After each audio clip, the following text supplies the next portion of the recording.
नमस्कार दोस्तों, स्वागत है आपका आज की नई वीडियो में।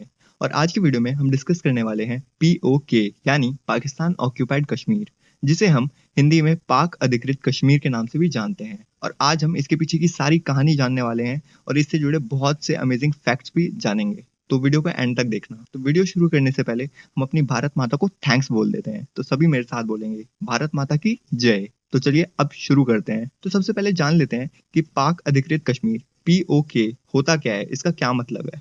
तो इसका मतलब है जम्मू और कश्मीर का वो हिस्सा जहां पर 1947 में पाकिस्तान ने हमला किया था। ये जो एरिया है, इस एरिया को पूरे राष्ट्र, हर राष्ट्रीय और अंतरराष्ट्रीय मतलब नेशनल और इंटरनेशनल सारे संगठनों द्वारा पाकिस्तानी नियंत्रित कश्मीर के रूप में संदर्भित किया जाता है, या फिर पाकिस्तान प्रशासित कश्मीर इसके नाम से जाना जाता है। और भारत सरकार द्वारा इसे पाकिस्तान अधिकृत जम्मू कश्मीर नाम दिया गया है। अब बात करते हैं कि पीओके जो है वो भी दो हिस्सों में बटा हुआ है। पहला हिस्सा है उसका आजाद जम्मू और कश्मीर, और दूसरा हिस्सा है गिलगित बाल्टिस्तान। पाकिस्तान में आजाद जम्मू और कश्मीर को आजाद कश्मीर भी कहा जाता है, और ये भारतीय कश्मीर के पश्चिमी भाग से जुड़ा हुआ है। अब हम जम्मू और कश्मीर के इतिहास के बारे में जानते हैं। तो सबसे पहला पॉइंट आता है कि जब इंडिया और पाकिस्तान डिवाइड हो रही थी, उस टाइम पे जम्मू और कश्मीर को ये अपॉर्चुनिटी दी गई थी कि वो किस हिस्से में शामिल होना चाहेंगे। वो पाकिस्तान में शामिल होना चाहेंगे या फिर वो भारत में शामिल होना चाहेंगे। लेकिन उस समय जम्मू और कश्मीर के जो महाराजा थे हरि सिंह, उन्होंने फैसला लिया कि हम जम्मू और कश्मीर को किसी से भी शामिल नहीं करेंगे, हम स्वतंत्र राज्य बनेंगे। और उन्होंने स्वतंत्र रहने का ही फैसला किया। दूसरा पॉइंट आता है 1947 में पाकिस्तान के पश्तून आदिवासियों ने जम्मू कश्मीर पर हमला किया, और इसी सिचुएशन से निपटने के लिए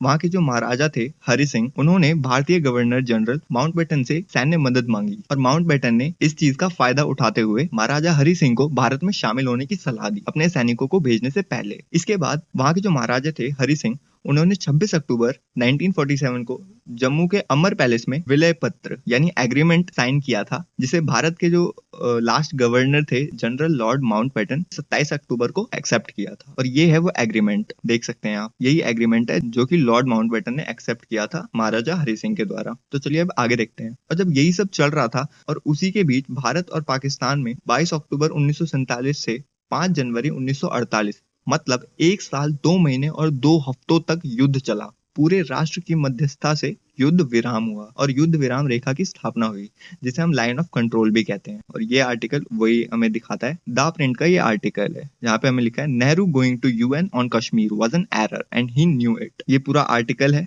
जिसे आप देख सकते हैं। और इसका नतीजा ये हुआ कि कश्मीर का 1/3 पार्ट यानी 1/3 हिस्सा जो है वो पाकिस्तान के पास है, जिसे आजाद कश्मीर और गिलगित बाल्टिस्तान पाकिस्तान नियंत्रित करता है। जबकि बाकी का जो हिस्सा है जैसे कश्मीर घाटी, जम्मू और लद्दाख, ये भारत नियंत्रित करता है। इस मैप पे आप लाइन ऑफ कंट्रोल देख सकते हैं, आपको दिख रहा होगा लाइन ऑफ कंट्रोल। और राइट हैंड साइड में हमें India China line of control भी दिख रहा है। तो अब देखते हैं कि 1947 से जम्मू और कश्मीर की क्या सिचुएशन थी। तो जम्मू और कश्मीर का जो भारतीय हिस्सा था उसमें भारत ने संविधान के अनुच्छेद 370 के अनुसार लोकतांत्रिक मार्ग का अनुसरण किया। जबकि पाकिस्तान के कब्जे में जो एरिया था आजाद जम्मू और कश्मीर और उत्तरी क्षेत्रों में विभाजित एरिया थे, जिसमें गिलगित बाल्टिस्तान एजे के 1974 में पारित आजाद कश्मीर अंतरम सावधान अधिनियम के तहत शासित है। भले ही आजाद जम्मू एंड कश्मीर के पास एक राष्ट्रपति, प्रधानमंत्री और एक परिषद है, लेकिन शासी संरचना शक्तिहीन है और छोटे मुद्दों के लिए पाकिस्तानी प्रतिष्ठान पर निर्भर है। 1949 में कराची समझौते के तहत आजाद जम्मू एंड कश्मीर के जो भी नेता सब थे, उन्होंने उत्तरी क्षेत्रों का जो एरिया था वो पाकिस्तान को सौंप दिया। कराची समझौता जो था, जो गिलगित बाल्टिस्तान पर पाकिस्तान के शासन को नियंत्रित करता है, उस पर आजाद कश्मीर के अध्यक्ष मुस्लिम सम्मेलन और पाकिस्तान के मंत्री मुश्ताक अहमद कुरमानी के बीच एक एग्रीमेंट साइन हुए थे। अब हम पीओके यानी पाकिस्तान ऑक्यूपाइड कश्मीर के 9 ऐसे फैक्ट्स जानने वाले हैं जो बहुत ही ज्यादा इंटरेस्टिंग है। तो चलो देखते हैं। पहला फैक्ट है कि जम्मू और कश्मीर पहले महाराजा हरि सिंह के शासन में था और भारतीय उप महाद्वीप के उपनिवेशीकरण के दौरान कभी भी सीधे ब्रिटिश शासन के अधीन नहीं आया। और दूसरा फैक्ट है कि भले ही 15 अगस्त 1947 को भारत ने अपना स्वतंत्रता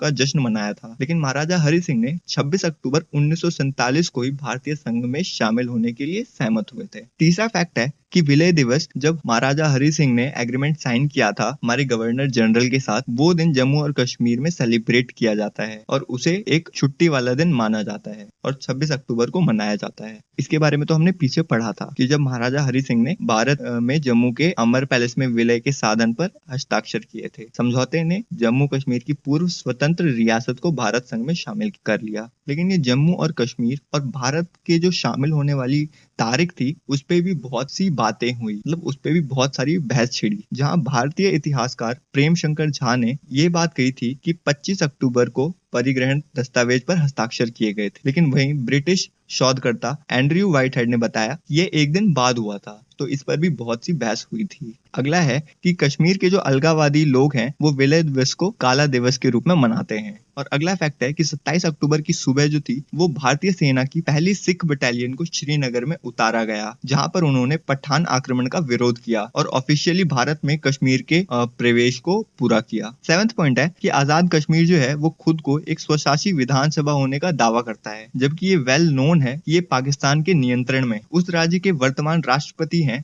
सरदार मसूद खान और राजा मोहम्मद फारूक हैदर खान इसके वर्तमान प्रधानमंत्री हैं। 8वां फैक्ट है कि पाक अधिकृत कश्मीर यानी POK का भी अपना सर्वोच्च न्यायालय और उच्च न्यायालय है, यानी सुप्रीम कोर्ट और हाई कोर्ट उनके पास अपना भी है। 9th फैक्ट है कि पाकिस्तान के कब्जे वाले कश्मीर के हुंजा गिलगित का एक हिस्सा शख्सगाम घाटी, रक्सम और बाल्टिस्तान का क्षेत्र पाकिस्तान द्वारा 1963 में चीन को सौंप दिया गया था और ये जो एरिया है इसको सीडेड एरिया या ट्रांस काराकोरम ट्रैक्ट कहा जाता है। और ये शख्सगाम नाम का जो पथ है टेक्निकली वो लद्दाख प्रांत के बाल्टिस्तान क्षेत्र की एक घाटी शिगर का हिस्सा है। शिगर के राजा ने 1971 तक इस भूमि को नियंत्रित किया, जबकि पाकिस्तान ने राजा सरकार प्रणाली को समाप्त कर दिया। ट्रैक्ट दुनिया के सबसे दुर्गम क्षेत्रों में से एक है, जिसमें ब्रॉड पीक, गशेर ब्रम और मशर ब्रम सहित कुछ सबसे ऊंचे पहाड़ हैं और ये सियाचिन ग्लेशियर में दुनिया के सबसे ऊंचे युद्ध के मैदान से सटा हुआ है। तो ये थे कुछ बहुत इंटरेस्टिंग फैक्ट्स अबाउट POK। अब बात करते हैं कि POK आखिर इतना इम्पोर्टेंट है क्यों। POK अपने प्लेस की वजह से बहुत इम्पोर्टेंट है क्योंकि वो कई देशों के साथ अपनी सीमा को साझा करता है। पश्चिम में पाकिस्तान में पंजाब और उत्तर पश्चिमा सीमा प्रांत जिसे अब खैबर पख्तूनख्वा कहा जाता है। उत्तर पश्चिम में अफगानिस्तान का वखान कॉरिडोर, चीन के जनवादी गणराज्य के सिंजियांग प्रांत, उत्तर और भारत के पूर्व में जम्मू और कश्मीर। इसलिए POK को बहुत इंपॉर्टेंट माना जाता है। तो आज के लिए इतना ही। वीडियो देखने के लिए बहुत बहुत शुक्रिया। और अगर आपको ऐसी और वीडियोस देखनी हो तो इस चैनल को जरूर से सब्सक्राइब कर लेना और अगर आपको ये वीडियो पसंद आई हो तो प्लीज लाइक कर देना। मिलते हैं अगली वीडियो में, तब तक के लिए गुड बाय।